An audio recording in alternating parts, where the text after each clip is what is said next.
Most of the men in Kajiado's Emotoroki village have been marked.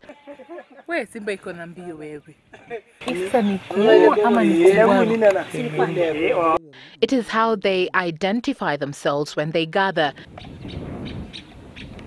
exchanging horror tales of how they narrowly escaped death.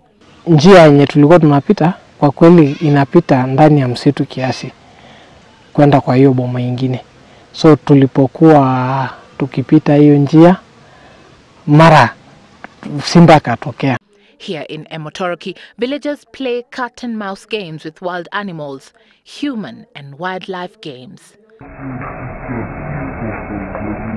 Conflict, a conflict that usually leaves the humans as the greatest casualties. Simba ndio shida. Mekula ng'ombe mbili ni yangu. Mekula na mkono gongo. They should learn how to live with animals.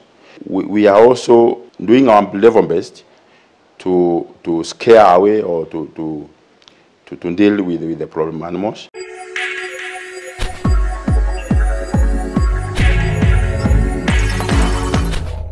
The pain that comes with Mzee Lemarte Lemokor's every step reminds him of a heavy memory he'd rather forget.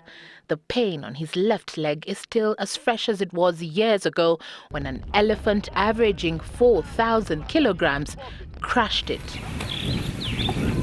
We patiently wait on him to sit down so he could show us, and when he does and we marvel, he says he's lucky the elephant only caught his leg as he tried to escape.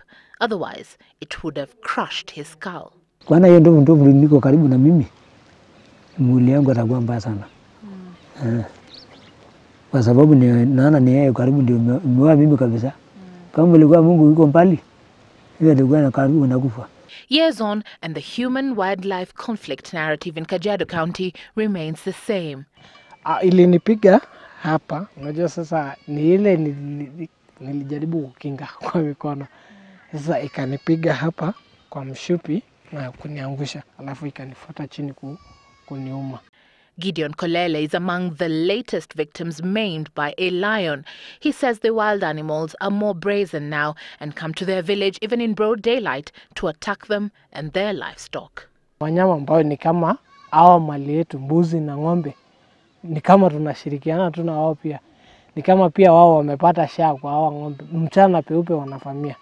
Sentiments echoed by most men here, all living examples of a conflict that, as they say, now borders on insecurity. Tumekubali kitu moja. Tumekubali kupenda wanyama kushinda sisi. Unajua hapa wanyama sio wa hiyo village peke yake.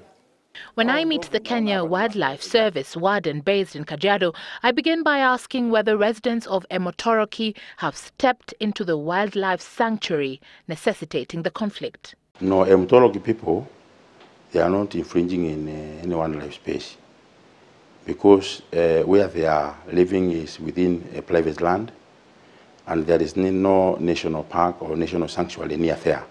According to the warden, there are an average 2,000 elephants and 250 lions in Kajiado County alone.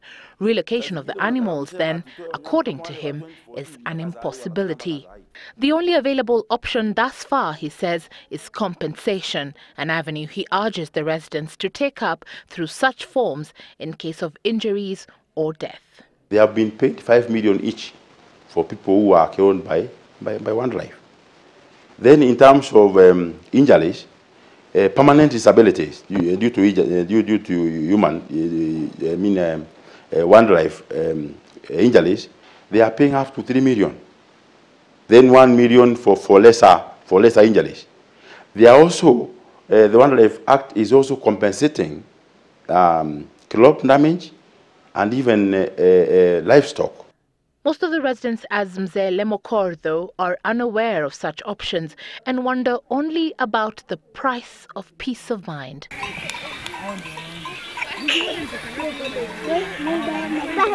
How to live with fears of a brazen wildlife that with each passing day draws closer to their animals and their homes. When darkness falls, residents lock themselves in and advise us to leave before the wildlife approach, saying we were tempting fate by choosing to stay. And so we leave, well aware of the level of fear in this village and no solution in sight. Evelyn Omboi, Citizen TV, Kajiado.